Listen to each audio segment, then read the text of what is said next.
Hi, everybody. Welcome to the QB School. I'm JT O'Sullivan. Today, we're looking at red zone goal line nightmare. Packers, Thursday Night Football versus Eagles. Great game. Great quarterback and all over the place. Really good throws, all sorts of craziness. And then we get into this red zone nightmare goal line. And really, what I want to talk about, what hopefully get a little deeper than most other analysis here is they're talking about the 4 plays and then the last play interception. But really, to me, there were a few warning signs early in this game. And then it wasn't just 4 passes in a row for me midway through that fourth quarter. It was 6 passes in a row in the red zone with that penalty. And so we're going to dive into the details, the nuance, see exactly what they were thinking, maybe where some things went astray as far as still not being on the same page, new coach, new expectations, different play design, RPO stuff. So let's dive into it. I think you all will really enjoy this one. Welcome to the QB School.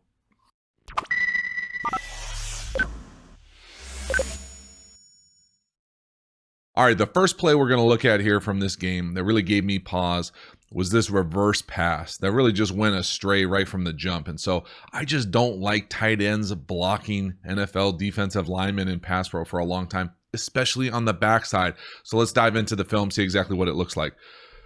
They come out, they try to run this weird shift, motion down.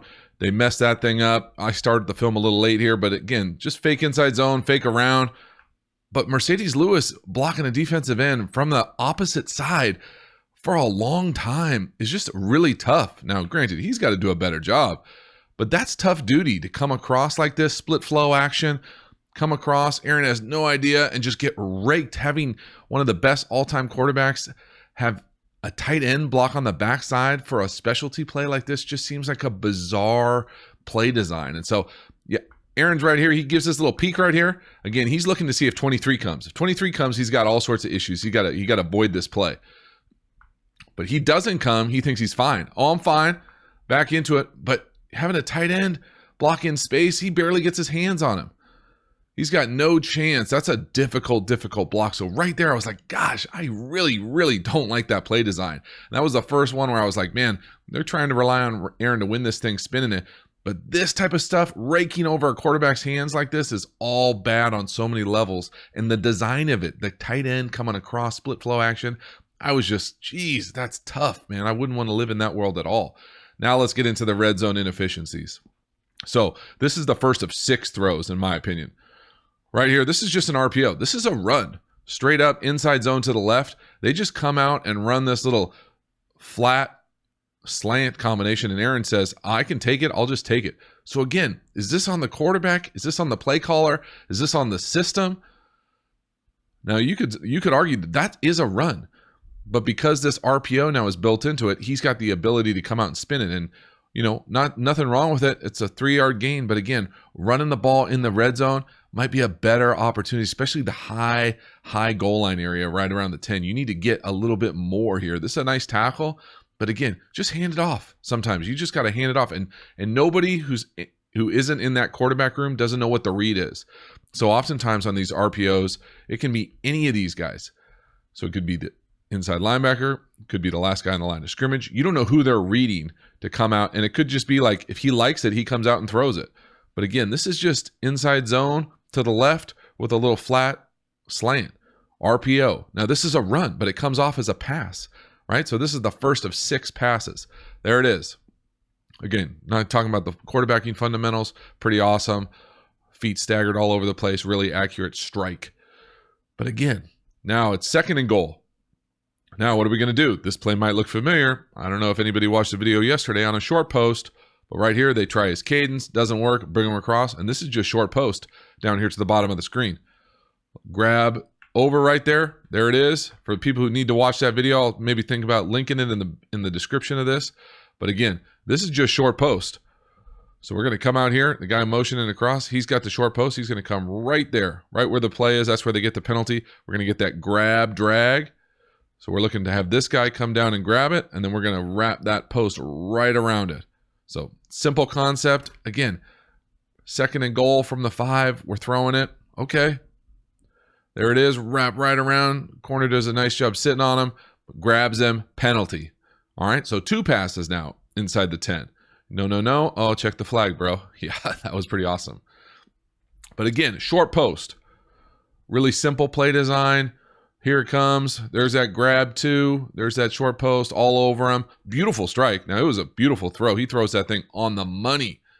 And you wonder, you know, if it was somebody else in there, does he make that play regardless of the penalty? But again, that's a beautiful strike. Love relying on Aaron in the red zone. Now it's 1st and goal from the 1. Okay, we've already thrown it twice. Now we're going to try to get a little tricky here with the weird shift to get our big basketball player, you know, tell us again that he plays basketball. You go up, give him an alley-oop. Thanks, Troy. You did it 3 times. Michael Irvin back in the 80s against LA, whatever. Like, it's a tough throw. You look at it's just math. You look at the math of throwing a fade at any level, it's a low percentage play. I don't care if your guy is 7 feet out there. It's a low percentage play from the 1. Just go up and run it. Or you got a chance there. He can make that play. That's just a nice play by the defender. He comes across, he goes up. That's a good ball. Troy Aikman talking about the ball needs to be higher. It can't be much higher than that, or he's not going to touch it. But that right-handed defender coming across, raking through the bicep is beautiful technique, and it's a great job. And sometimes the defense just makes a play. But again, at some point, you got to run the ball. 1st and goal from the 1 to throw at the lowest percentage, I think, leaves you open to criticism. No doubt about it. I don't understand that. Then you come back from the same formation. Now we're going to run it naked. Again, just look if they run it in there. I mean, there's some space, some gaps on the outside. Now, this to me was one of the few really, really bad plays by Aaron all night. On these nakeds, you need to come out and get maximum depth. So what I mean by that is when you come out on these fakes, and this is a simple goal line play, when you come out on these fakes, you're going to get a corner, you're going to get an over, and then you're going to get this little sneak flat right here. When you come across, you got to know that they are not blocking the last guy on the line of scrimmage. He's got a straight line to you. So you need to make this fake and then get depth and anticipate this guy climbing over you, having to throw this ball, either bailing, throwing it to the corner, or giving him at least a chance. But he looks surprised. One of the few times he comes out just a little flat. Like if he just comes straight back right there, just run backwards, he might have a chance to make that throw. Now, does he get in the end zone? Probably not with that angle of the defender coming down. But again, one of the very few bad throws. So now we got bad scheme, bad concept, bad technique, bad throw. Now we got issues. So again, get vertical out of there. Don't be surprised you come too flat. Now you're surprised you got to spike it. He knows he didn't do a great job right there. That's one of the few plays where it was like, geez, you would think that he would have that down beyond that. Again, just get vertical. Just get vertical. Give yourself a chance. You can't come out flat at all, especially in the red zone situation on these nakeds. 3rd goal. Now, this is just the brutal one to me. This is another RPO. Inside zone to the right. Now, we don't know who he's looking at. He's probably looking at maybe we can see from his eyes. But again, if he hands this off, if this is just a run as opposed to an RPO, it scores. And we'll see it from the back. But again, either way, what's the concept going on the RPO? Is it a double slant? Jimmy Graham looks like he's just hanging out. So again, either if they don't like it, hand it off. You got to do something though. If they just have double slants on up top, he probably scores. So this is, again, to me, this is miscommunication. So let's see RPO. Slant. Who are we reading? We reading the last man on the line of scrimmage? We reading the inside linebacker? We reading the safety? It's just an alert. If we like the slants, we can throw it, because if he's able to just give him the ball here, he probably gets in. We'll watch it from a few different angles. But again, now is this on the quarterback? Is this on the play caller? Is this on both of them being on the same page? Nice decision at the end not to force it. But again, just watch this thing. This is beautiful. This is perfect blocking. This scores. You run through common color right here. This is as easy a math problem as it gets right here. We got 4 offensive linemen blocking these 4 defensive linemen. We're going to get a nice double team right here up to the linebacker, and we're running through common color. We're scoring right here. This is a score. This is a walk-in touchdown if we hand this thing off. Not a walk-in, but he's not getting tackled till he's in the end zone. So again, just, who's he looking at? To me, it looks like his head is down, or he's looking at this end, charged down. But you got to understand, if you're playing quarterback in the red zone, and I saw someone talk about this, I don't know if it was last night or this morning, But this is easily replaced. This is not the same as doing this out on the field. So if you're reading this last man on the line of scrimmage, and if he comes down, you're now going to pull it playing quarterback. Well, you're in the red zone. So there's an added defender. The guy who's usually in the middle of the field back here, free safety, is now up tight. So he's now going to replace and come right downhill, make this thing even more difficult. But Aaron's good enough to just look out there pre-snap and go, oh, we got the math advantage. We got the leverage we like. Let's just dial it up. Hand it off. Just hand it off right there. You run through common color, you split the center and the right guard, you're in the end zone. So again, trying to be fancy, RPOing down in the red zone. Trust me, I love RPOs, but sometimes you just need to hand the ball off. And right there, I think they knew it. Then they come out, again, try to get fancy. Quick snap, break the huddle crazy fast, run up, run a bunch play, and run. Really, this is a zone. To me, this is a zone play. There's only one place you can go on this type of play, and it's this loop and the looper, and he falls down. So we'll show just scheme-wise what's going on here. This looks just like a variation of stick to me. He's going to come out, pivot or stick. We're going to get into the flat. We're going to get somebody running back here, somebody running across. And then really the only place you got to go versus man coverage is this little loop. And he falls, and Aaron really never even gets over there. So this to me is a zone concept. I'm not sure what they were anticipating here. But again, all these guys stopping, these are zone stop. These are zone concepts when you go in there and stop. Now they're just matched up, playing variation of match coverage, and it's man-to-man and down here. So there's nowhere to throw.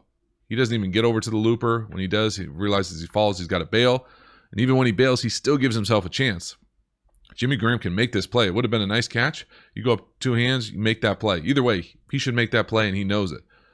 But again, fourth down, it's just a tough concept. Just really tough concept. So now we're in the final two plays of the game. Now we're in the, first and goal from the 7. What do? We run the same play. That inside zone little RPO. Oh, and we hand it off. And look what we get. It's not pretty, but we get like 4 or 5 yards. I mean, this almost honestly made it worse for me. Like, oh my gosh, they could have just done this. Yes, it's like that, especially at the end of the game. These guys are tired. Same exact angles we talked about before. Same run play, just the other direction.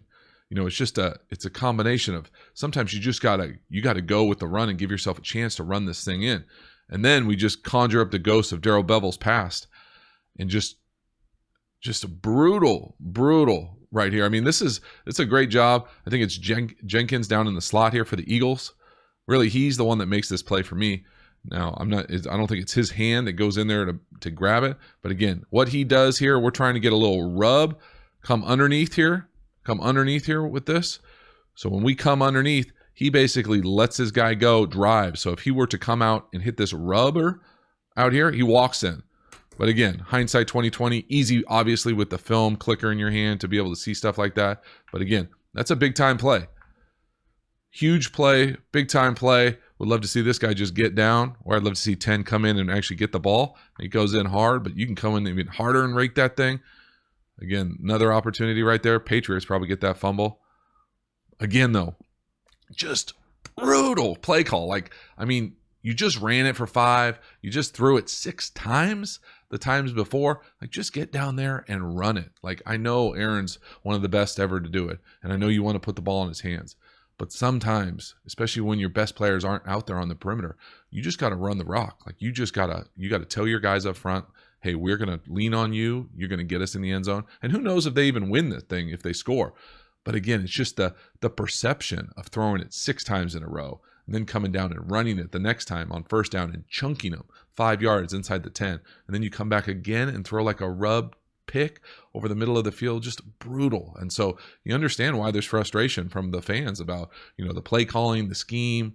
Does Aaron really understand what's going on with these RPOs, the identity and what the structure of those concepts look like, especially in the red zone when things are tighter and squeezed.